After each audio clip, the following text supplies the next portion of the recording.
Hey, hey, beautiful people. Happy Thursday. Happy Thursday.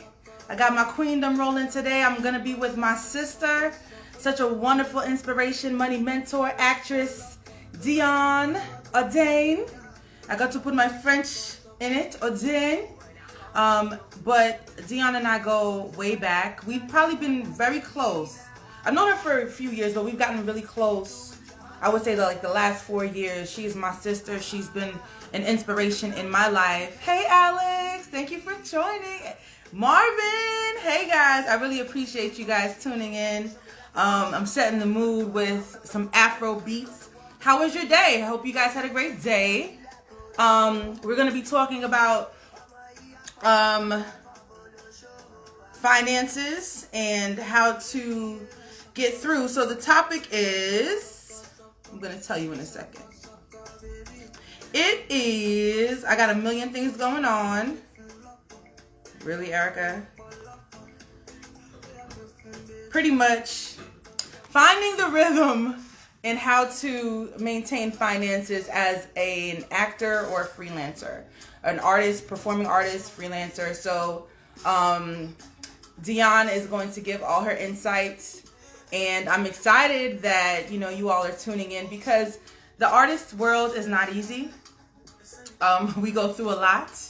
And Dionne has been on so many shows. And just as an artist myself, the hustle, the struggle, the dedication is very real. And we go through so much just fighting for our creativity when the world tries to deem us as unconventional. So I hope you guys learn a lot from what Dionne has to offer.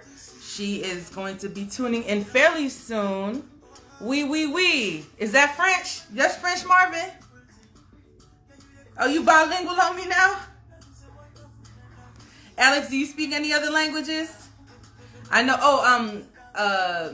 a friend's young son was speaking Japanese to me, and I was about to count numbers. I remember Ichi ni san shi. There's 1, 2, 3 in Japanese. Okay. All right, that's French, Marvin. All right, bet. So I just think sometimes, especially with the climate that we're living in, you're bi Negro. Okay, duly noted. Thank you for letting me know. I feel like for me sometimes it stretches me as far as survival and creativity. New York is not an easy place to live. Hey, Dionne, and it definitely strengthens your skin, for sure. So, any of you live in the tri-state area, Alex, you already know how it is. Just in the day-to-day, it's not easy. So, Dionne, I'm gonna go ahead and bring you in. And just give me 1 second because I wanted to touch on something, but now I can't find it. And that's always how the universe tends to work. Normally I would have memorized it. Okay. All right, D. I'm adding you now, okay?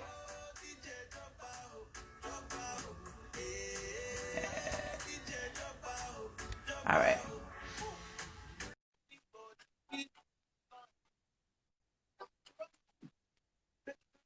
Did you get it, D? Oh, wait, I'm waiting for you. Hey, beautiful. Hi, how are you? I'm wonderful. You look multitasking all day. I love it. Hey, you wearing the blue? Oh, not the Wi-Fi. D, can you see me? Can you hear me? All right. We have a little technical difficulties. That's that. Can you hear me now? Okay, awesome. I can hear you. It's all good. Thank you. So it's you're welcome. It's my sun visor, but I was like, oh, this serves as like a backdrop if I need to do video in the car. So yeah, I appreciate you.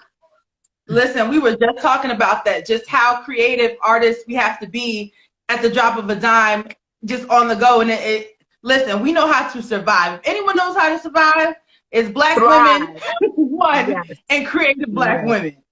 So yes. I just want the world to get to know you. But before I do, I just was saying that you have been an inspiration in my life as a sister, just growing on so many levels, encouraging me. I remember when we were taking acting classes, and we grew to know each other through Siddiqui, and after his passing, just we got really close. So I value you infinitely and just all that you have to offer. And listen, me and Dee be on it with the with the educational videos, okay? We trying to be the best out here. So I would like for you to talk to the audience and let them know who you are and give a little bit about your personal background, if you don't mind. Okay, I'll keep it brief. Hey, everybody. Thank you so much for joining. Thank you, Erica, for having me on. My name is Dionne Audain, and I currently reside in Los Angeles, and I work as an actor. I work on TV and film. Before I was an actor, I was a budget analyst and consultant. So I transitioned from corporate America to acting while I was still in the DC market. And I would work in DC. I would go to New York. I would go to Philly. I would go to Richmond. I would go to North Carolina, whether on the Greyhound bus, on the train, driving. Hi, Rob. Rob calls me the Harriet Tubman of acting. Rob Morgan, everybody. Thank you, okay. Rob. So yeah, Rob I've known for so long, and he's an amazing actor, and just, success tastes great. That's Rob saying. And so I currently, like I said, reside in Los Angeles, and I work as an actor. I've been working during quarantine. I don't even want to call it quarantine. I've been working during this time since about, I guess, June. And so Erica I've been keeping in touch. I've been on set for the last 3 weeks working on 2 episodics. I shoot again next week. I'm auditioning on Zoom. I just came from an in-person commercial audition. And so, I'm a firm believer. So yeah, my background is technology and information management, and then transitioning to acting. I took classes, I took boot camps, I trained, just because I felt like I personally had something to prove, having not gone to acting school or having an acting degree. My background is in English, literature, and rhetoric. And like I said, I have a master's in public administration, technology and information management.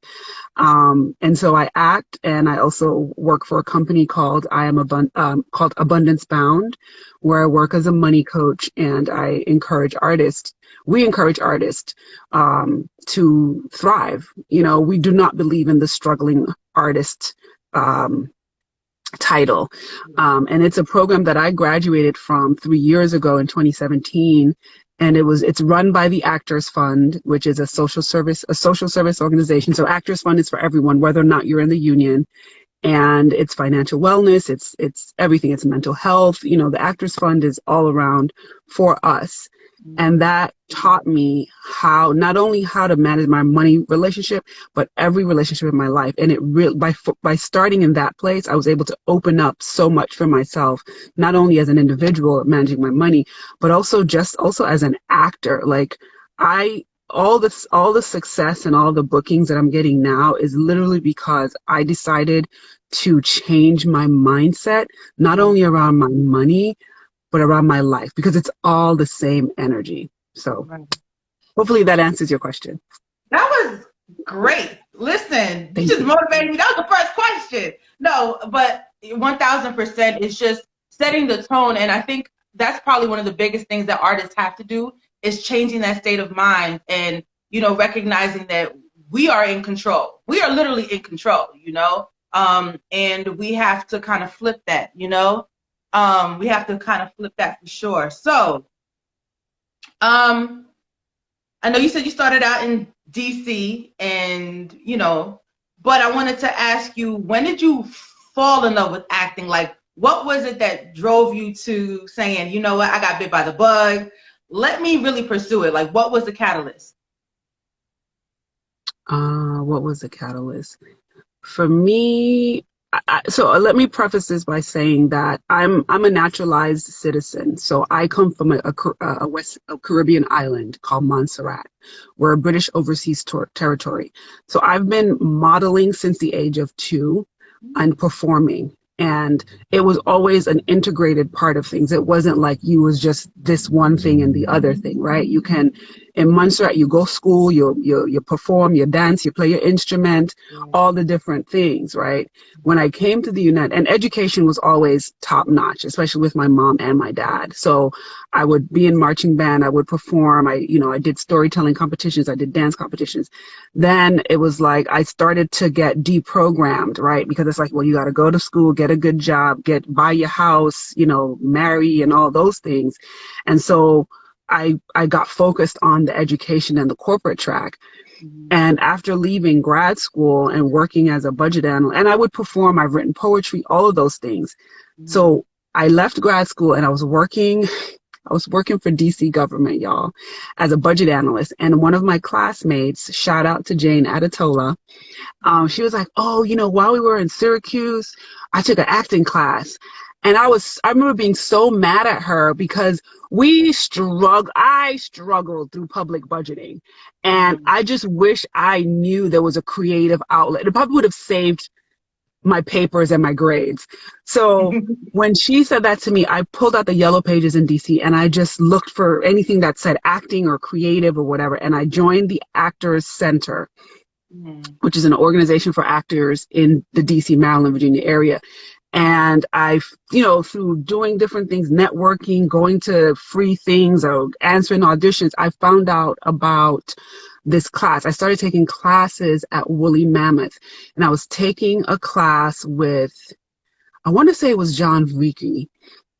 And John Vricky, I think I think he's since passed, but he used to work on Twin Peaks, right?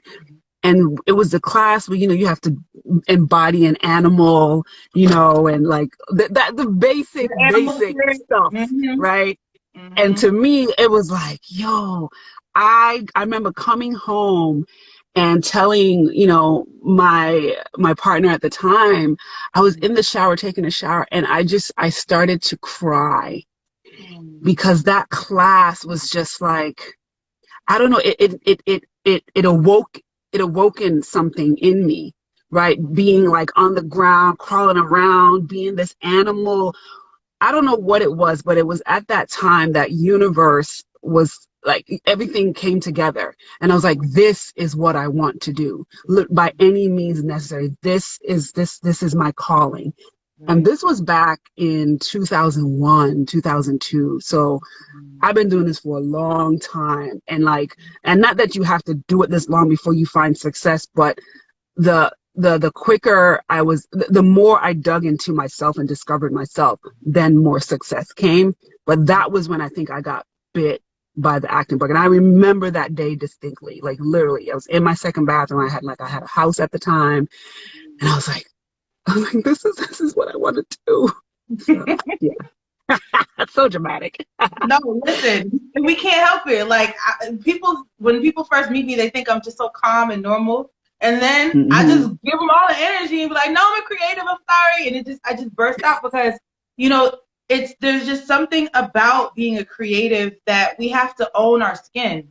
And that's not always easy, again, with society, especially with being of a West Indian background. You already know, and I grew up doing plays and all of that, choir, the whole nine. But again, it's the conforming. It's you better get a good job, all right? You understand? Right, exactly. My mother is 13 years deceased. She's like, you need to get a real job, Dionne. Get a real job. I was like, oh wow, but yeah, like I think any like West Indian, people of color, like Asian parents, South Asian parents, like we all go through that. So absolutely, we have to, break out of that mindset. It's all real and it's all valid and it's art, right? If you're a model, if you're a musician, if you're a rapper, if you're an actor, it's all art. We get to show up differently in our art. So yeah. And going back to the longevity of it all, I would say my acting, my passion or me getting bit by the bug probably happened in like 08. 07, 08. Oh 06. In that time frame, because I was after college working my first real job. And in the interim of that, I was working as an intern outside of my 9 to 5 to kind of get my feet wet to be an assistant for a local casting director in Atlanta. and she would kind of use me in different skits and things. And listen, I was always extremely, even though I was talented, extremely high anxiety, Oh, nerves wow. out the yin yang, convulsions, hands shaking. You could, like, literally, and it took me years to break out of that. So after I booked the Monique show, then I did that for a few years, and then I moved to New York. So I've been blessed to do like a lot of commercials and things. But I feel like the height of an actor's career does take a while. It takes a while to kind of just become as seasoned as you need to be and experience some very hard life lessons. And I take those lessons as experiences to become better in your characters, you know, having something to pull from. Right. But the longevity factor, you see so many actors say, I've been doing this for 10 years, 20 years, and then they finally get that big role. And I mean, watching your career, I would say like the last 5 years, you've been hitting it. Like, I'm like, Dionne on TV again? Okay, congrats, sis. You know what I'm saying? But you put in a lot, you planted a lot of seeds, and it's a lot of blood, sweat, and tears, and you stayed focused. And we have our days when we're like, you know what? Yeah, Metro card or audition or food? Which one is it going to be? But I mean, I think all of those experiences are beautiful life lessons. And I just wanted you to talk a little bit about the realities of the industry. A lot of people see actors and models and think that, oh, this is just glamorous and it's beautiful and it's easy. All you got to do is smile. Like, studying script, delving into character, Meisner technique, all of that is not easy. Because if you really the people say that they want to do it, and they really don't want to put in the work. They like the idea of it. That's the truth. And then secondly, you know, it's not as easy as it seems. A 2-minute scene on a television show is about 8 hours of filming. But I digress. Go ahead and give your experience, D. So I just want to take a minute to shout out some people that's been shouting us out in the chat. My cousin Jadine that just joined, as I mentioned, Rob Morgan, Michelle, Alex, what's up? It's been a minute. Just saying hey, and thank y'all for joining in. Something else that I wanted to address that you mentioned. Yes, it's been a long time, but I just want to drive home the point that you don't have to struggle to meet success, right? Because that's something that I grew up with, and that mentality and that mindset I had to shift out of, like those scripts that my parents, and also May Alice, hello, those scripts that I was told about money and told about, you know, well, if you need to struggle to find success. Honestly, finding yourself, developing in a great relationship with yourself. You don't have to struggle to be successful. You know what? It took me 20 years to get here because the last 10 years was really about self-discovery and self-awareness and dealing with, you know, the shadow parts of myself and also letting go. Like, I'm not going to discount hard work. You know, hard work, yes, but and struggle is not, like, you have visions and goals and work towards those things, but you don't have to struggle. You don't have to starve. You can thrive and be successful, right? And it's not like, if I don't got the right headshot, or if my apartment's not organized, I'm not going to be able to. You can have a little bit of mess and still audition and still be successful. Yes, you want to be in a place of clarity, in a place of organization on all of that. But I want to make sure that people aren't married to this idea of, if I don't struggle, I won't be successful. Like, to start to develop the mindset of, I am right, I am ready, and you allow, versus being in this place of like, well, I got, you know, what happened? Like, I gotta like be beat down. And then all of a sudden I have this great story to tell. You can still have a great story to tell. And as far as longevity, like, some people, they hit overnight. Some people, it takes a little while. And again, I think I attest that to, you know, when I came out to LA in 2014, 4 months after I got to Los Angeles, I was hit by a car while riding my bike to the gym. And it broke my left tibia and fibula in 3 places. So I have a titanium rod in my leg with 4 screws. Some of you guys know that, some of you don't. But it was at that point that I had to decide how I was going to proceed. Was I going to be broken, or was I going to choose healing and wholeness, right? Mind you, I just came from the Bronx 4 months ago. And people were like, well, you going to go back to New York? I'm like, why would I go back to New York? There's subway steps. It's cold. You know, marijuana wasn't legal at the time. You know, all of that stuff. And I'm like, I have palm trees. I have the beach. I have CBD healing. You understand? Like, I have all of this alternative medicine and you know, the energy vortex out here, the sun. And I had to really choose, because it was the beginning of everything. And that, like, it broke me down. It was hard, but I had put in so much time to that point. So that stripped me down back to basics.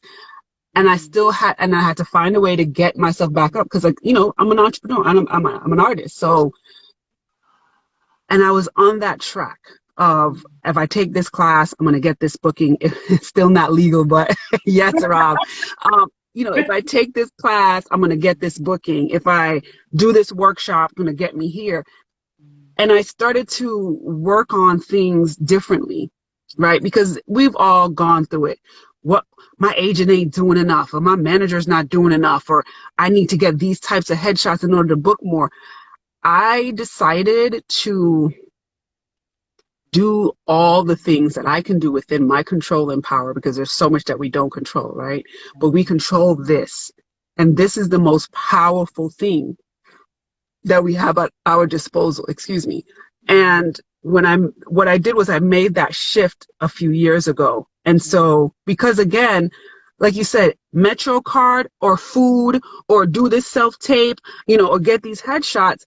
And I was working, you know, driving Lyft, Uber, Postmates, doing like 5, 6 jobs, burning the candle at both ends, not knowing, you know, all these things. So I started looking at my money. I realized I was operating at a deficit of like $1,000. I was short. Even though I was working like crazy, I was coming up short.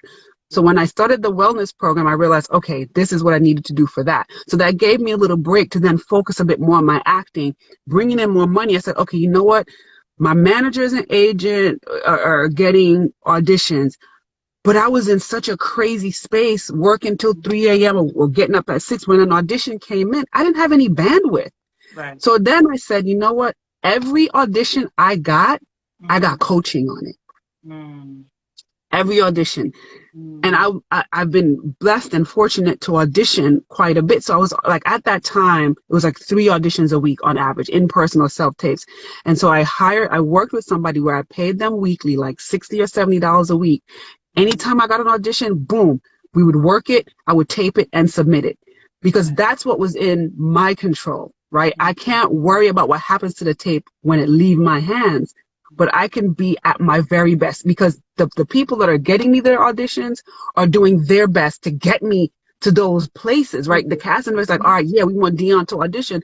How am I be willy-nilly about it? Right. So that was the other thing. I didn't fire my reps or like get mad at them. I said, if I'm getting, you know, they get 10%, I get 90%.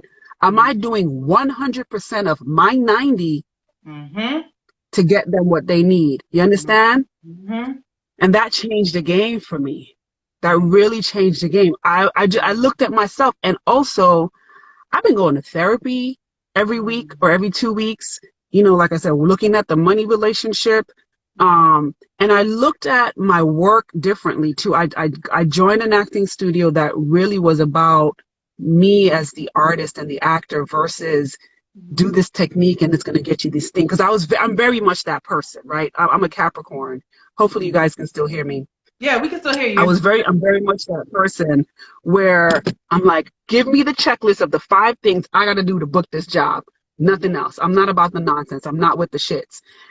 But I had to let go of that mentality and just relinquish a lot of control around being so results oriented and results driven.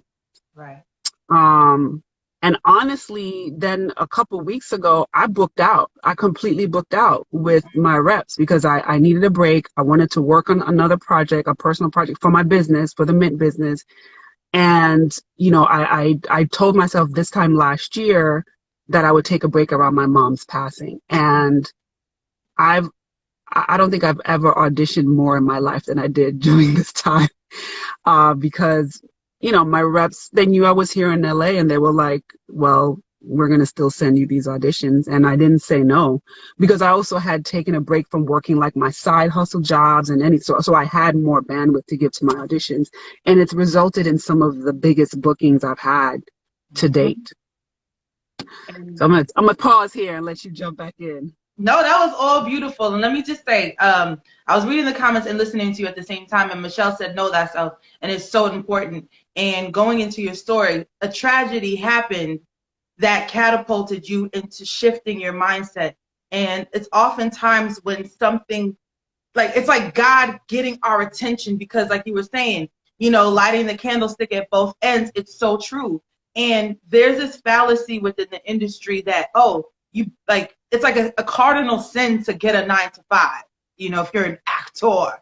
And that's a fallacy. It's a lie. Exactly. So like the last 5 years in my personal space, I took a 9 to 5. I changed my state of mind. I said, okay, I want to do this. I have to be realistic because I've tried to put it aside. I've tried to put it aside based on,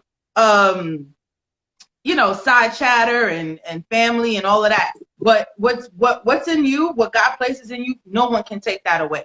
It's visceral. It's a part of you. So what I said was, okay, I have a 9 to 5. I reached out to my agents. I have a 9 to 5, and don't send me an audition for $200. If it's not a SAG role, if it's not something that's going to bring me further to where I really want to be within the industry, then I'm not going to go. So you know now. And it's okay to have these conversations with your agent and your managers because you two work together. Now, where I was the last 4 years is 13 callbacks on ABC, the same show. Wow. Wow. And I'm like, bruh. But I met Jerry O'Connell, and he said the fact that I'm getting all of these callbacks consistently throughout like the last 4 or 5 years is a sign that I'm on the right path, you know? And I've heard stories where people get called in for the same show 20, 30 times. That means the casting director sees something in you and you go in giving your A game 100%. Because again, it's just like an interview. For those of you that aren't creatives, it's an interview. You go, you perform, you know, you do what you have to do. And if they like you, they call you back. So that's considered our callback. So people can judge, but it's a hard industry. But if you love what you're doing, it's not considered work. It is just a part of your life, a part of your life form. D, are you still there? I think the Wi-Fi is acting up a little bit, but I hope you all are getting fed with all the infinite wisdom that Dionne has. I have my own experiences, but Dionne is such an inspiration in my life, so I want to make sure that, you know, she tells her story and shares it. Can you hear me, D? Okay. Streets. No, it's literally. There was something that you just said.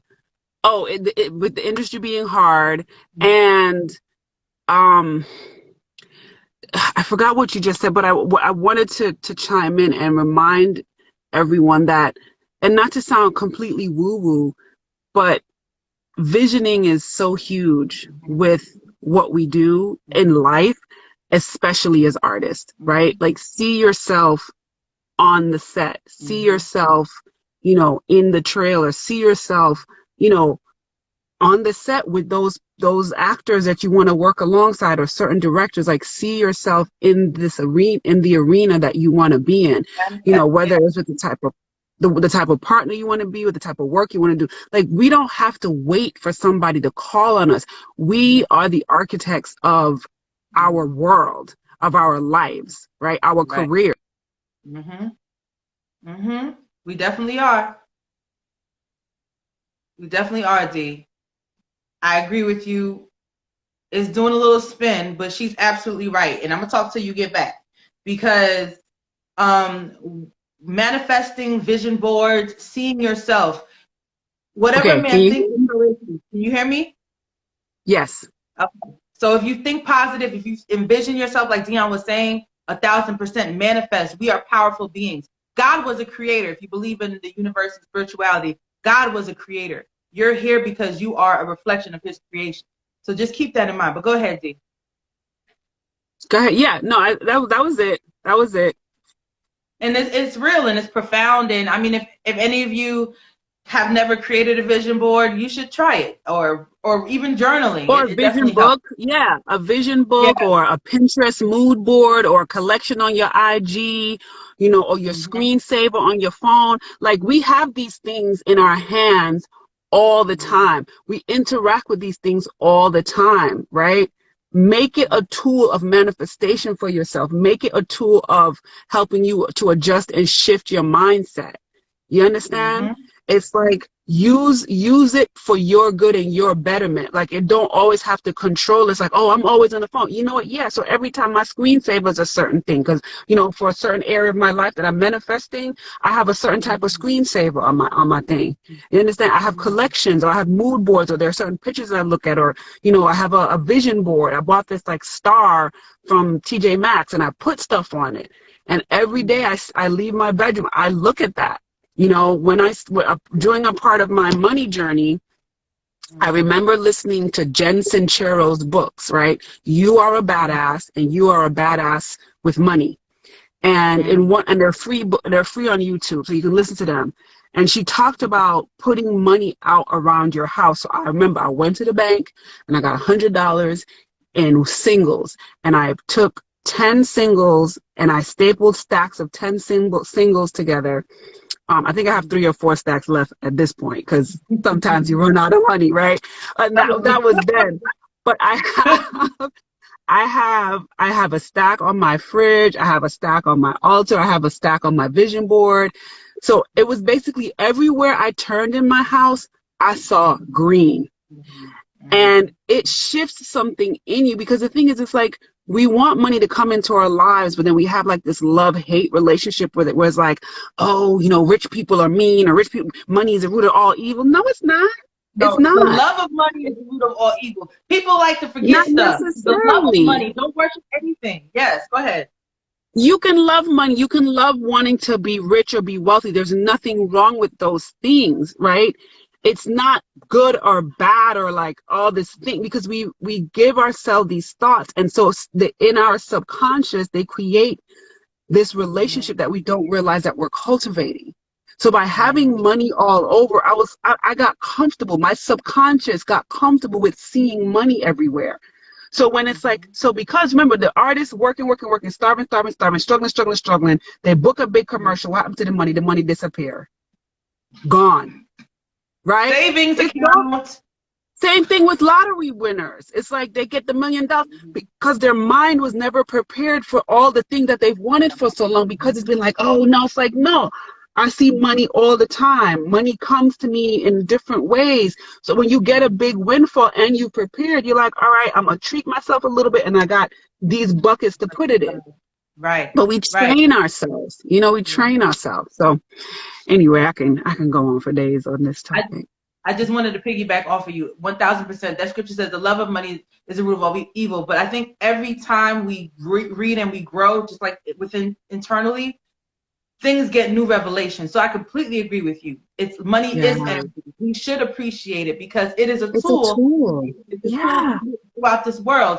But oftentimes in anything in life, my biggest thing is don't worship anything. Don't worship money to where you will do anything for it. Don't worship another person that you'll do anything for them.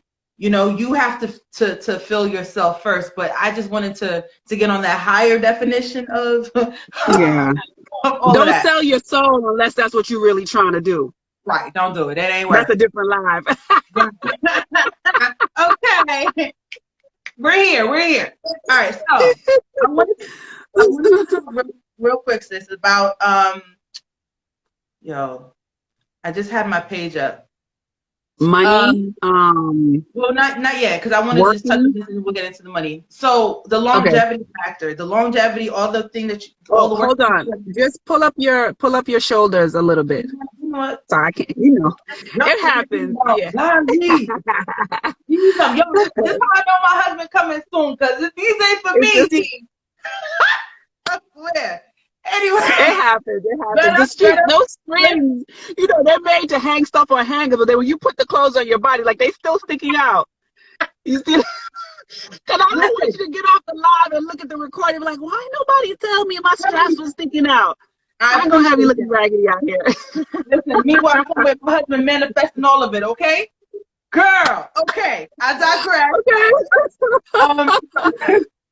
I love you. So the question was, so being the longevity and the hard work is there. Can you talk about the payoff? So some of the shows that you've worked on, I know you may not be able to talk about what you have worked on within the last week or day. I think I can. I can. All right. I think so. I think I can. Oh, let's see. So I worked on, okay, so this year, I have done some commercials for like medical products that are coming up, that we use that have come out. I did an indie film, independent feature film where I was one of the lead cast alongside like some real powerhouse actors, a movie called Manifest West. I guess I could talk about it. Yeah. Is that the one that went to Cannes though? Is that the one that went to Cannes? No, the one that went to Cannes is called I Am My Own Mother. And that was an indie short. That was a student film, actually, written and directed by Andrew Zox. And it was his thesis film out of San Francisco State. So yeah, that I got to go to Cannes with. I mean, a lot of stuff is also listed on my IMDb, but this year, so I've been auditioning for a ton of stuff, doing the self-tapes, doing the cast and director submissions, and I auditioned for Station 19, which, as you all know, is a spin-off of Grey's Anatomy based in Seattle, around a crew of amazing, powerful firefighters, both men and women. And so it was one of these auditions where they sent it and I auditioned. It was like, we want you to audition for this woman and this woman. And they were two different character types, both of which I could play, but then one was definitely in my wheelhouse. Right. So I was like, cool, I can do that in my sleep, right? And so I'm trying to keep it vague just so I don't give away any storyline or anything like that, because no one about to sue me. So I got pinned for Station 19, and then Station 19 and Grey's Anatomy are doing a whole crossover season. And so then we found out a few days later that the role may possibly cross over into Grey's Anatomy, and it did. So one audition for two roles at the same time in one, actually. So one audition for two roles, and that ended up being for two shows. And that ended up being 16 days of work. Right. Wow. Yeah. You can't go be fat, girl. Yeah. And yes. And so because I'm constantly working on that money stuff, I now know when that check comes, what has to be done, because there were things not paid for, like figuring out how am I going to pay my rent and groceries and other bills and stuff like that. So I've had a money map that tells me, okay, these are the months I missed in these categories, right? Because I have like 4 or 5 categories. Thank you, J.D. And so I can go back and say, okay, I have to put into my, my wealth savings or my IRA or, my credit card debt or my student loans. It's not that I get the check and I'm like, oh, I'm a ball out, get some red bottoms and some. There's nothing wrong with those. I still want a pair of red bottoms and a Louis V. But huh? I said the grander picture. You want to make sure you set all of it. Yeah, all of it. It's all valid and all possible. And that's what I love about working with my boss is that she's like, look, take a portion of it and treat yourself. And it may not, I might be able to get one of the shoes. So I get the left foot this time. Then next week I get I'm a mess, y'all. And so I feel really, when I was on set and you know, in the trail and all that stuff, I remember walking through base camp, and base camp is where all the trailers are. So you have like the actor trailers where you get your hair done and makeup done, and they've separated those places. There's also like a space where you get COVID testing every day. And I was like, yo, I remember visioning this. I would literally sit at home and see myself walking through a bunch of trailers. Because why? You know what that means? That I've booked a job and I'm working. So it's not like I'm gonna book this show or that show. It's like the things that connotate working and working consistently. And for me, it was like sitting in that chair, you know, the chair that either says your name or says cast or has a show on it. So I would see that stuff. I would see myself in like a studio lot or on a sound stage, and I would see those trailers. And I literally had a deja vu. I was like, oh snap, this is what I visioned. And I was by myself, right? And so I think I'd taken the photo and posted it in my stories. And so that's what I mean, to drive that home, where sometimes we just think about like, yo, if I book this national spot, I'm about to pay off Navient and give them the, you know, right. But so what I think about is like, what is it gonna feel like when I pay that off? Or what does it feel like or look like? All right, I'm on set, I've booked the commercial, like the cameras are here, like see that stuff. Because the thing is, our subconscious doesn't know the difference. So I could feed it fear or I could feed it faith. True. True. So. All right. So I just want to add something to it, and then we'll get into the next part. So it's so funny because the end of 2019, I said, in 2020, I want to book my first major role. Okay? You already know the story, D. So around March, February, because we was going to quarantine in March. So around February, I had auditioned by Chelsea Piers. You already know the casting over there, Chelsea Piers. And all right, had my first audition. Got a call back like 2 weeks later. I was like, all right, bet. We really loved Erica. We want to bring her back for a second callback. So I was like, all right, second callback. That's a good thing, right? So I go in for the second callback. Bam. Yeah. Booked the role. I booked it. They were like, they loved you. They want to go with you. Okay, so this was a Friday. So I'm like, yeah, I'm about to quit this job. All of this is going on inside of me. So Friday, I was filming. I was supposed to film that Monday. Start filming that Monday. Okay. And then, do you know, I got an email from my agent talking about, Erica, they really liked you, but they got a rewrite and they wrote your character out. I was like, bruh, I understand. But I understand. I did ask the universe. I spoke directly to the universe. I said, I want to book a role. So now I'm a little bit more specific on, I want to get on set, I want to film, and I don't want to be edited out. How about that? You'll be working consistently and continually. Exactly. Yeah. I mean, I get that. I've had it where I had a callback and they wrote my agent and was like, don't come. We already cast it. They're so feisty sometimes. God. My heart hurt. But it's all good because you know what? There's doors that close for a reason. And it's like there was a quote I posted this morning where you didn't get that thing because you deserved better. And not that it's a negative connotation. Like you didn't, that show got, because the thing that you are actually being prepared for is so much grander than you can imagine. Right? Mm-hmm. Because that's when I talk to my spirit team, I'm like, this or better. This or better for my most highest good. Right. I love that. This or better. Yes. I felt that, D. All right. So because you could be thinking, you know, I want 100, but God got his spirit, all universe got 100,000, got 200,000. So you don't want to limit yourself. No. Right? God always has something better, right? There's always absolutely the better. Listen, on all spectrums, absolutely. Relationships, jobs, the whole nine. So don't be bitter or salty about anyone or anything. God has the best in store for you.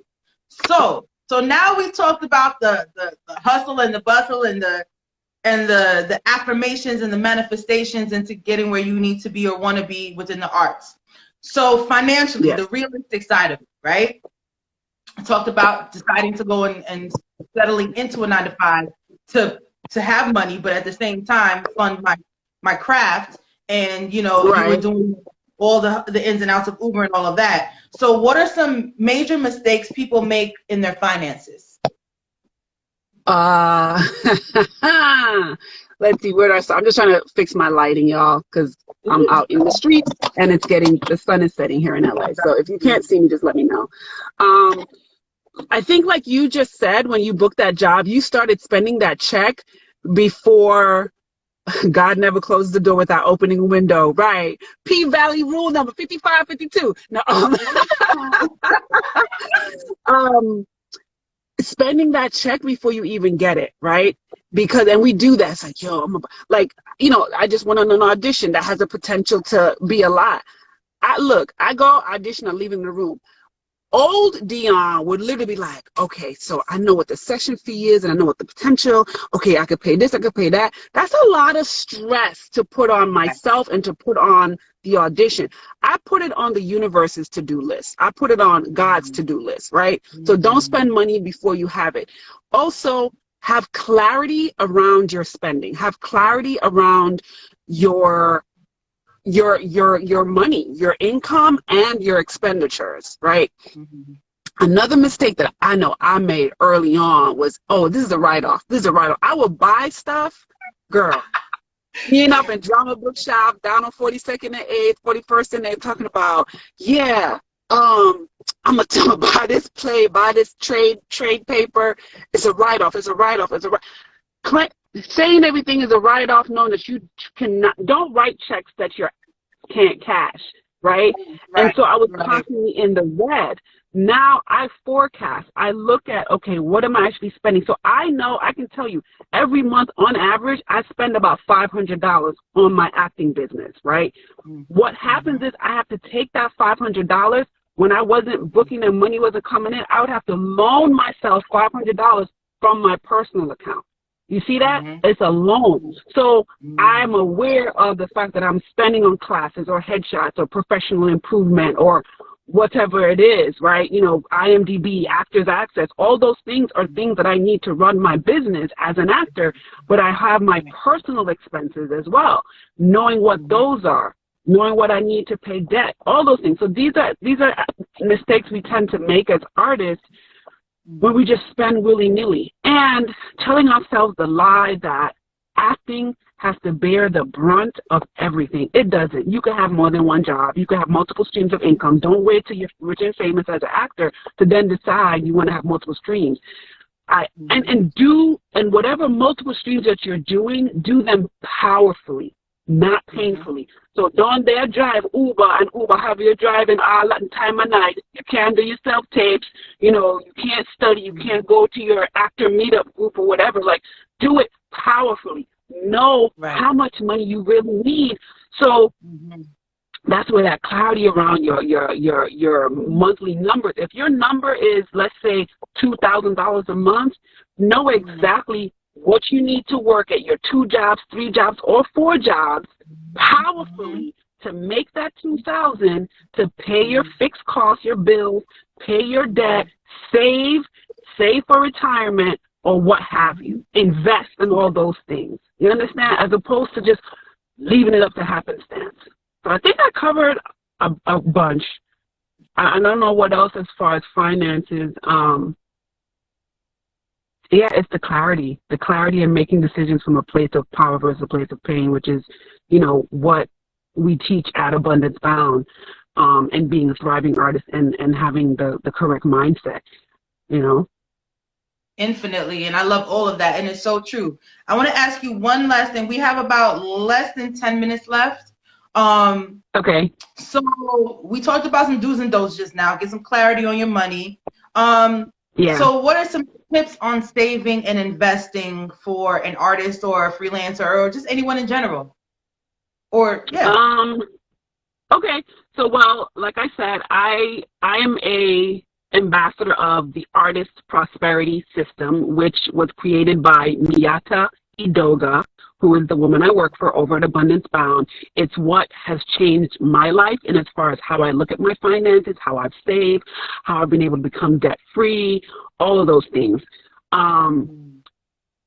Take the time to go through 6 months of your transactions. If you, whatever you use for your money, your bank account, your checking account, your savings account, your Cash App, your Venmo, your PayPal, your credit cards, go through 6 months and categorize everything. Or just sign up for Budgeting Nuts and Bolts at Abundance Bound, and we will walk you through that. Having that clarity around what you spend and earn is going to be a game changer. That is going to be a game changer for you, because that clarity is going to allow you to make decisions about your life and your money from a powerful place. You're going to have a level of intimate understanding of where you spend, how you spend, what you spend on, if you even making enough, if you're in the hole. Okay, some of us don't even know what the finance charges, what our interest rates are on our credit cards. You understand? Like, that's stuff you need to know. How much am I really spending? How much am I really earning? Like, I realized that I was purchasing stuff from a particular person. I'm like, wow, that's a lot of financial energy I'm throwing their way. I'm good on that, you know. Or if you tithe, okay, how much money am I actually making? What is 10%? Is it $25? Is it $50? Is it $250? And when you have that understanding, you can be like, all right, well, you know what? I have $250 with which to work with. I can give some to the church. I can give some to this charity. I can give some to a bail fund. I can give some to, a Black Lives Matter situation, or there's so many places calling for that nowadays. Or even knowing like, I'm operating at a negative $1,000. Like, that was my wake up call. Because once I knew that I needed another 1,000, I was like, cool. Right. Cool. Knowing is all of the battle. Right. Instead of shoving it under the rug, sweeping it under the rug, you have to ignoring it. Finances. Yeah. Right. And like you had said when you told your reps, I don't want any auditions that's paying $200. You understand? Because it's like, that's not worth my time and energy. I'd rather go to my 9-to-5 and make $300 to $400 a day versus taking time off of my good job to, you understand? Unless it's like, oh, it's a role where there's potential for more. I really want to get you in front of this office. You can have these conversations from a place of power. You can say, okay, if I do this background work, I know this is da-da-da-da-da-da. As opposed to just taking every job, running around crazy like a chicken with their head cut off. Right. It don't make no sense. Like, I just see the chicken just running until it drops. And you will burn yourself out that way. Like, literally, we've been there, and that's how we all grow as artists. Some people don't. Like, I know artists, friends or acquaintances who are in their mid-40s and still doing the same acting things having that same actor's loyalty mentality from 20 years prior. And it's not conducive to the realities of life. I had a manager who used to get upset when I'm like, I'm at work, like, it's $150. I can book that on my own. And speaking of that, really quickly, when Dionne was saying people have this tendency, well, I have an agent or a manager and they work for me. No, let me tell you something. You have to be your own advocate. I be on my Access casting network, backstage, referrals or whatever it may be, and I submit for myself first. If my agent also happens to submit me for that same project, not a problem. But you are your own advocate, and if you really think about it, realistically, it's a numbers game. The same way if you're on Indeed and you're looking for a job, it's a numbers game. The more auditions or interviews or jobs you apply for, the more interviews that will line up. It's the same thing for acting. No one's going to do it for you. If you have an idea or a notion, you have to do it for yourself. No one else is going to do it for you. It's your idea. It's your creativity. It's birthed from within you. Don't take the lazy route. Don't think that people are supposed to understand what's in your head or what's in your heart. That doesn't work that way. So just go boldly in your craft, or 10, 20 years later, you're going to be like, well, I wish I would have done this. I wish I would have did that. 2020 is all about being on it. So Dionne, I just had to get that off real quick. What is your favorite quote and why? Or not even why. Before I answer that, a young lady just posted in the chat, as a new actress, should she take a non-playing stage play? Now, again, that's a question you're going to be in the best place to answer, right? Because how much is it going to cost you in time, gas, and energy to commute to this play, right? Do what are your other commitments that are around that, whether family, work, or what have you? Can they offer anything like a gas stipend or subway stipend or meal stipend? How long is the rehearsal process? If it's a 4 week rehearsal process, how many hours a day? Like, break that all down for yourself. List that all out. Like, do you have a day job? Do you have a patron? Do you have the time? Like, I get it, as far as working in a play, it's like a free class, but is it worth your while as the artist? Like, is this something you really want to work on? Are these people that you like working with? You don't have to jump at every opportunity. You can say no. Like, that's the power that you have. So I'm not saying not to do a non-paying gig, but look at the pros and cons of the situation, because theater especially is a huge commitment. That's 4 to 6 weeks daily of your time.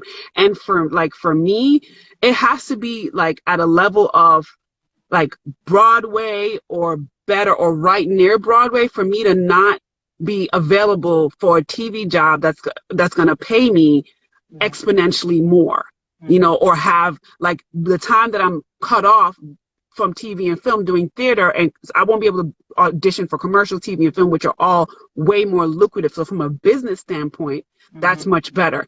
Yes, I love theater. Yes, I love the stage, but I also have to make a business decision. My favorite quote, and I'm just going to go a little dark because the phone that has the quote on it, right, was my light. So hopefully y'all can still see me. There's a book that I read, and he has a bunch of quotes, but this one is one that I like. Where is it?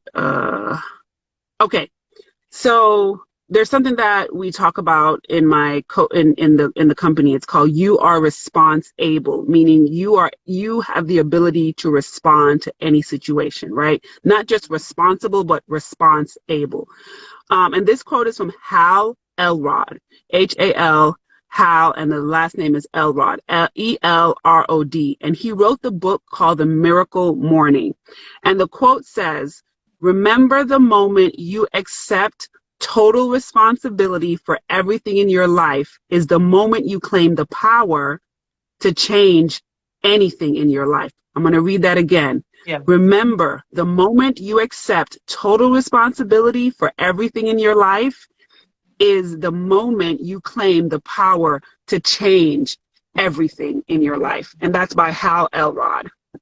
That was beautiful. And I highly recommend his book. Yeah, I highly recommend his book called Miracle Morning. This man, just read it, but he died for like 6 minutes and came back to life. Spoiler alert. So yeah, that's one of my favorite quotes. I have more. You have more, but I mean that in and of itself speaks volumes. That again, there are moments in life, and sometimes it does take a tragedy or a very serious situation in order for us to get in tune with who we are, to recognizing ourselves, and taking ownership for our past mistakes, and moving forward and moving boldly in our destiny unapologetically, and learning all the lessons that we had to overcome in order to be the better self. So Dionne, I love you infinitely. I hope you all were fed like I was fed, girl. And congratulations on all the projects. Listen, I will be at the Oscars when you get the award, and then they're going to call me up second for my award. And that's just what it's going to be. And then Ty, you're going to get your award too. And everybody ain't going to get the Oscar, okay? The Academy is getting ready for us. But in all honesty, go boldly, dream bigger than ever before, and you have a purpose, so never forget that. So thank you, beautiful people, for tuning in to Triumphant Thursdays, episode 6. It's been 6 weeks, D. That's dedication. Oh, wow. Is it 6 or 12? I don't know. But I love you, and thank you so much, and thank you all for tuning in. Love you too. All right. Thank you, everybody, for all the chats. All right. Bye. Bye.